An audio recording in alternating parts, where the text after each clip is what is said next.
Kuwa gatanu tariki ya 12 z'ukwezi kwa gatandatu, isi y'ubukungu n'ishoramari yanditse amateka mashya atarigeze abaho mu mateka y'ikiremwamuntu. Ku nshuro ya mbere umuntu umwe yarengeje umutungo ubarirwa mu mamiliyari y'amadolari. Umuherwe wa mbere ku isi, Elon Musk, umugabo ufite imyaka 54, akaba n'umuyobozi w'ibigo nka SpaceX na Tesla, yemeye ku mugaragaro nk'umuntu wa mbere mu mateka y'ikiremwamuntu utunze amafaranga abarirwa muri trillion z'amadolari. Ariko se uyu mutungo uteye ubwoba gutya uvuze iki? Ese uyu mugabo yabigeze ahate mu gihe mu myaka 20 ishize abantu benshi bamufataga nk'umunyenganda ushaka guhomba? Muri iyi video tugiye kwinjira mu mfuruka zose z'ubuzima bwe, turebera hamwe imibare n'ibigo bye n'ukuntu uyu munsi yahinduye ukuntu isi yose itekereza ku cyitwa amafaranga. Mbahaye ikaze.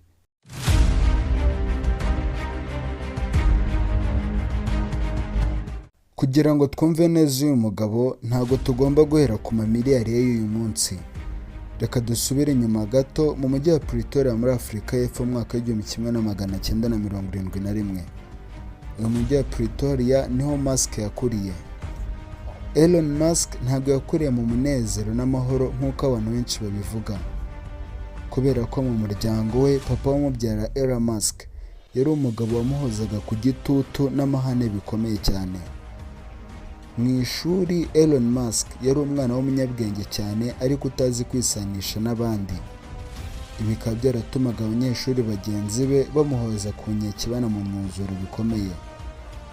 Umunsi umwe abanyeshuri bagenzi be bigeze no kumukubita bamumanura ku masikariye yigagaho ku ishuri rye, maze agira ibikomere bikomeye ku bwonko, ajyanwa mu bitaro amaramo igihe kinini. Nyuma yo gukira ibyo bikomere byose avuye kwa muganga, yaje ari umwana mushya ukunda gusoma ibitabo by'amateka, ikoranabuhanga n'ubumenyi bw'isanzure cyane. Ataranagira imyaka 12 gusa, uyu mwana yakoze porogaramu ya mbere y'umukino wa mudasobwa cyangwa se bita video game. Amaze kuyikora ahita ayigurisha ku madolari 500.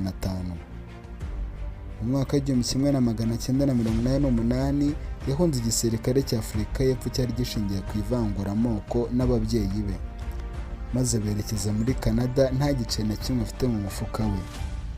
Ariko akaba yari afite inzozi zikomeye z'uko umunsi umwe azagera muri Amerika, igihugu yafataga nk'ubutaka bw'amahirwe atagera imipaka kuri we. Ntibyatinze yaje kugera muri Amerika. Nyuma yo kumara iminsi birasoje kwigira PhD muri kaminuza ya Stanford, Elon Musk n'umuvandimwe witwa Kimball Musk bafunguye ikigo cyitwa Zip2 mu mwaka w'1995. Kikaba cyari ikigo cyatunganyaga amakarita y'imijyi n'ibihugu cyangwa se ibyo bita maps no gutunganya ibinyamakuru kuri interinete. Mu mwaka w'1995 ikigo cyitwa Compaq cyaraje kigura ino company ya Elon Musk miliyoni zigera kuri 307 z'amadolari. Icyo gihe Elon Musk yahise yinjiza amafaranga angana na miliyoni 22 z'amadolari ku mufuka we bwite. Akimara kubona aya mafaranga yose nk'umwana w'umuhanga kandi w'umunyabwenge, ntabwo yahise yafata ngo ajyane mu kiruhuko ngo ajye kuguramo imodoka zihenze, aguremo imyenda n'amasaha bihenze. Ahubwo mu kwezi kwa 12 k'uwo mwaka yahise afata ayo mafaranga yose ayashora mu gushinga kampani yiswe X.com. Ikaba yarabaye banki ya mbere yo kuri interineti yoherezanya amafaranga hagati y'abantu runaka. Iki kigo yashinze X.com kikaba cyaraje kwihuza n'ikindi bita Confinity, maze bihinduka PayPal ikoreshwa n'uyu munsi mu kohereza amafaranga hagati y'abantu n'ibihugu bitandukanye. Mu mwaka wa 2002 isoko rya eBay ryaraje rigura ino PayPal ku mafaranga angana na miliyari 1,500,000 z'amadolari. Elon Musk nk'umunyamigabane mukuru muri izi kampani yahise asigara afite amafaranga angana na miliyoni 180 z'amadolari. Aha niho amateka n'igitangaza bya SpaceX na Tesla byatangiriye. Akenshi umukire wese usanzwe yagize miliyoni 180 z'amadolari atangira gushinga ibigo by'ubwubatsi cyangwa akagura imigabane mu mabanki mpuzamahanga. Ariko Elon Musk we yafashe miliyoni 100 z'amadolari ayashyira mu mushinga abantu bose bitaga uw'ubusazi. Uwo mushinga akaba ari uwo gushinga kampani yitwa SpaceX ishinzwe ubumenyi n'ikoranabuhanga ry'isanzure mu mwaka wa 2002. Elon Musk yaje kujya mu Burusiya gushaka kugura amaroketi ashaje y'intambara kugira ngo azayakoreshe muri ya kampani ya SpaceX ayohereza mu isanzure. Abarusiya baramusuzuguye, baramuseka cyane, ndetse umwe muri bo anamuciraho hose amubwira ko ari umwana w'umunyamerika urimo gukenera amafaranga utazi ibyo arimo. Elon Musk yicaye mu ndege ari kugaruka muri Amerika nyuma yo gusuzugurirwa mu Burusiya, yafashe urupapuro yandika imibare n'ibikoresho byose bigize amaroketi yabonye mu Burusiya, maze afata umwanzuro ukomeye ati ngiye kuzajya nzikorera njyewe ubwanjye. Hagati y'umwaka wa 2006 n'umwaka wa 2008 SpaceX yanyuze mu bihe bikomeye cyane, kubera ko roketi yabo ya mbere bakoze bitaga Falcon 1 yagurutse mu kirere amasegonda 25 gusa ihita iturika. Mu mwaka wa 2007 bakora iya kabiri nayo iraguruka ntiyashobora kugera mu kirere ihita iturika.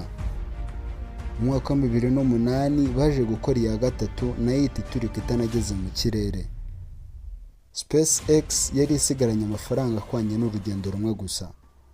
Icyo gihe Elon Musk yari ari mu bihe by'ihungabana rikomeye, aho yaryamaga agasinzira asaba Imana ko umunsi ukurikira utaza kubaho. Ku itariki ya 28 z'ukwezi kwa 9 mu mwaka wa 2008 igitangaza gikomeye cyarabaye. Roketi ya kane bohereje ya Falcon 1 yagurutse neza igera mu isanzure, maze ihita roketi ya mbere yakozwe n'ikigo cy'abantu ku giti cyabo igeze mu isanzure neza. NASA, ikigo cy'abanyamerika gishinzwe iby'isanzure, cyese kibona ko uyu mugabo atari umuntu usanzwe, maze ihitamo amasezerano y'akazi ya $1,500,000 z'amadolari yo kuzajya ashyira ibiribwa n'ibikoresho ku kigo cy'isanzure cy'abanyamerika kiri mu isanzure cyitwa International Space Station cyangwa se ISS. Kugeza iki gihe SpaceX yari ikize urupfu. Muri uwo mwaka kandi wa 2008 ubwo SpaceX yakizwaga na NASA, Tesla nayo yari hafi gusenyuka burundu. Abantu benshi batekereza ko Tesla yashinzwe na Elon Musk, ariko siko bimeze, kubera ko Tesla yashinzwe n'abahanga babiri ari bo Martin Eberhard na Mark Tarpenning mu mwaka wa 2003. Elon Musk we akaba yarinjiye muri kampani ya Tesla mu mwaka wa 2004 nk'umushoramari mukuru, ariko mu mwaka wa 2008 yaje gufata ubuyobozi aba CEO wa Tesla nyuma y'uko ikigo cyari kigiye mu gihombo bitewe n'igiciro cy'imodoka yabo ya mbere bakoze yitwaga Tesla Roadster. Nyuma y'uko Musk aba CEO wa Tesla yahise ashyiraho ingamba ebyiri zikomeye. Iya mbere yari yo kwerekana ko imodoka z'amashanyarazi atari igikinisho cy'abantu bafite amafaranga gusa, ahubwo ari imodoka zikomeye kandi zifite imbaraga n'umuvuduko ushobora kuruta Ferrari na Lamborghini. Icya kabiri kwari ukubaka icyo bita Gigafactories, cyangwa se inganda nini cyane ku isi zikora amabateri y'amamodoka y'amashanyarazi mu bice bitandukanye by'isi. Mu mwaka wa 2017 Tesla yasohoye imodoka yitwa Model 3. Imodoka y'amashanyarazi yari iri ku giciro cyo hasi cyane muri uwo mwaka, ingana n'amafaranga $35 by'amadolari. Uyu munsi mu mwaka wa 2026 iyo modoka ya Model 3 na Model Y nizo modoka zaguzwe cyane ku isi hose kurusha n'izikoresha essence nka Toyota Corolla na Ford F-150. Agaciro ka Tesla ku isoko ry'imari kugeza ubu karenga $800 z'amadolari. Ibi bikaba byaratanze 25% by'umutungo wose watumye Elon Musk aba trillionaire uyu munsi. Ubundi reka tube turetse gato tubanze dusobanukirwe trillion uko ingana. Abenshi tuzi guhera kuri miliyoni. Miliyoni wandika rimwe ukongeraho amazero 6. Miliyari cyangwa se billion wandika rimwe ukarenzaho amazero 9. Trillion ho wandika rimwe ukarenzaho amazero 12. Uyu mugabo akaba yagize amafaranga menshi cyane birenze ukwemera kwa muntu. Kugira ngo tubyumve neza reka tubishyire mu ngero. Urugero rwa mbere, uramutse ufasha n'amafaranga uyu mugabo yagize trillion y'amadolari ukayagira imvura igwa, buri segonda hakazajya hagwa ibihumbi 10 by'amadolari. Ubwo mu munota hazajya habaguye ibihumbi 600 by'amadolari. Mu isaha imwe gusa hazajya habaguye $360,000 z'amadolari. Niba utekereza ko aya mafaranga ashobora gushira vuba uribeshya cyane. kubera ko kugira ngo aya mafaranga ye ashire byasaba ko iyi mvura y'amafaranga yakomeza kugwa ijoro n'amanywa idahagarara na rimwe, ikazashira cyangwa se ikazahita hashize imyaka 3 n'amezi 2 yose ihora igwa amanywa nijoro. Urugero rwa kabiri, uramutse ufashe umuntu wavutse imyaka 2026 ishize, ubwo ni umuntu wavukiye igihe kimwe na Jesus, ukamuha amafaranga uyu mugabo Elon Musk yagize tiriyoni y'amadolari, byasaba ko buri munsi yazajya akoresha amafaranga angana na miliyoni 1.5 y'amadolari buri munsi kugeza uyu munsi turiho mu mwaka 2026 ayakoresha buri munsi. Kandi ikintu gitangaje ni uko yaba atarashira na gato, kuko agiye kuri konte yasangaho amafaranga angana na miliyari 110 zisigaye atari yakoresha. Urugero rwa gatatu, hano ku isi dutuye turi abantu benshi cyane, kubera ko ubu ngubu dusigaye turi miliyari 8 z'abatuye isi.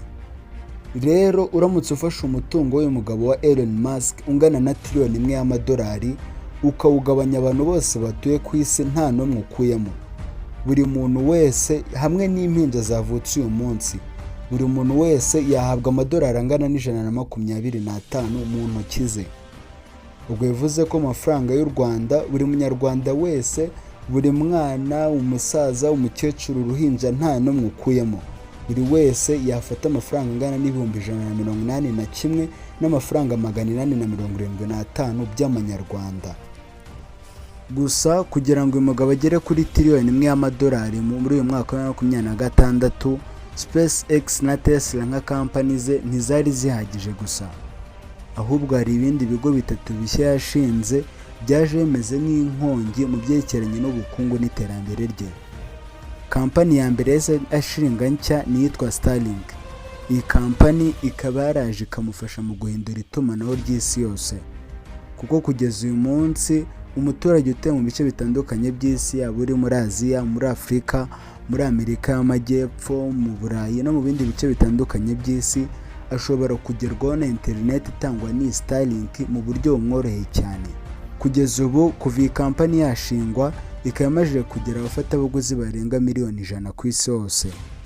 Iyi kampani nayo ikaba ari imwe mu zimwinjiriza amafaranga abarirwa mu mamiliyari menshi buri mwaka. Icya kabiri ni Neuralink, akaba ari umushinga ugamije guhuza ubwonko bw'umuntu na mudasobwa. Nyuma y'amasezerano akomeye y'ikigo gishinzwe ubuzima muri Amerika FDA yo mu mwaka wa 2024-2025, uyu munsi Neuralink yarangije gushyira ubu buryo mu bantu bafite ubumuga bwo kutagenda cyangwa se babaye pararize. Kuri uyu munsi abantu batashoboraga kunyeganyeza urutoki rwabo barimo gushobora gukoresha mudasobwa bandika ibitekerezo byabo n'ibyifuzo byabo bakoresheje imashini gusa. Icya gatatu ni urubuga rwa X, urubuga twahoze twita Twitter. Elon Musk akaba yaraguze urubuga mu mwaka wa 2024 ku mafaranga angana na miliyari 44 z'amadolari. Nyuma y'imyaka 4 y'amavugurura n'ubwumvikane buke, uyu munsi X ikaba yarahindutse cyane kubera ko isigaye ikorerwaho n'ubucuruzi. Ibi bikaba byaratumye agaciro k'uru rubuga kiyongera bikomeye cyane. Kuba umuntu wa mbere yamaze gutunga tiriyoni 1 y'amadolari ntago ari inkuru isanzwe, ni inkuru izana amatsiko n'ubwoba mu nzego zitandukanye z'isi yose. Mu nteko zishinga amategeko za Amerika, Uburayi na Afurika, abahanga n'abanyapolitike benshi bari kwibaza iki ibintu bivuze ku muryango mugari w'ikiremwa muntu. Abanenga Elon Musk bavuga ko ubu ari ubusumbane bukabije kandi buteye inkeke, bagatanga ingero z'uko umutungo wa Elon Musk uyu munsi uhwanye n'ingengo y'imari y'ibihugu byinshi bya Afurika n'ibindi bihugu byinshi bitandukanye byo ku isi. Hakaba hari n'avuga ko umuntu umwe adakwiriye kugira imbaraga nka satellite za Starlink cyangwa ikoranabuhanga rya Neuralink, kuko bishobora guhungabanya umutekano w'isi mu gihe agize ibitekerezo bibi cyangwa se bitandukanye n'ibyo abantu twari tumwitezeho. Ariko n'abashyigikiye Elon Musk nabo bafite uruhande rukomeye rw'ukuri. Bavuga ko mu gihe leta z'ibihugu bikomeye nka Amerika n'Uburusiya zananiwe gusubira ku kwezi cyangwa kujya kuri Mars, bitandukanye cyane na SpaceX ya Elon Musk. Elon Musk akaba yarakoresha umutungo we mu gukemura ibibazo bikomeye ikiremwamuntu cyari gifite. Urugero, imodoka ze z'amashanyarazi zaraje zigabanya ibyotsi bibi byoherezwaga mu kirere cy'isi. Icya kabiri, satelite ze zorohereje amamiliyari menshi n'abantu ku isi kugera kuri interineti mu buryo bworoshye bitabagoye, kandi Neuralink ye iri gufasha abafite ubumuga kongera kuvugana na bagenzi babo ku isi mu buryo butangaje. Kuri Elon Musk, amafaranga ntabwo ari igikoresho cyo kugura amazu n'amato meza ahenze, ahubwo ni igishoro cyo gufasha umuntu kugera ku mubumbe wa Mars bitarenze umwaka wa 2030 nk'intego yihaye. Urugendo rwa Elon Musk ruva ku mwana wakubitwaga mu mashuri ya Pretoria kugeza ku muntu wabaye triliyoneri wa mbere mu mateka y'isi. Urugendo rwe rwatweretse isomo rikomeye ry'uko isi idahindurwa n'abantu bakurikiza amategeko n'imitekerereze isanzwe, ahubwo ihindurwa n'abantu bafite intego n'inzozi zikomeye bituma abandi bantu babona ko ari abasazi. Ese wowe urabona uyu mutungo uteye ubwoba wa Elon Musk uzatuma isi yacu ejo hazaza iba nziza cyane, cyangwa ubona ko biteje inkeke ku bukungu n'ubuyobozi bw'isi? Siga igitekerezo cyawe hano munsi muri komenti, kuko igitekerezo cyawe aricyo gifite agaciro gakomeye. Mu gusoza, ndabashimiye mwese twabanye muri kino kiganiro cyacu cy'uyu munsi. Mwibutse gukanda subscribe niba ari ubwa mbere ugeze hano, no gusharinga kino kiganiro kuri bagenzi bawe. Ibiganiro byacu nakagaruka. Yari Isaac Last. Ciao ciao.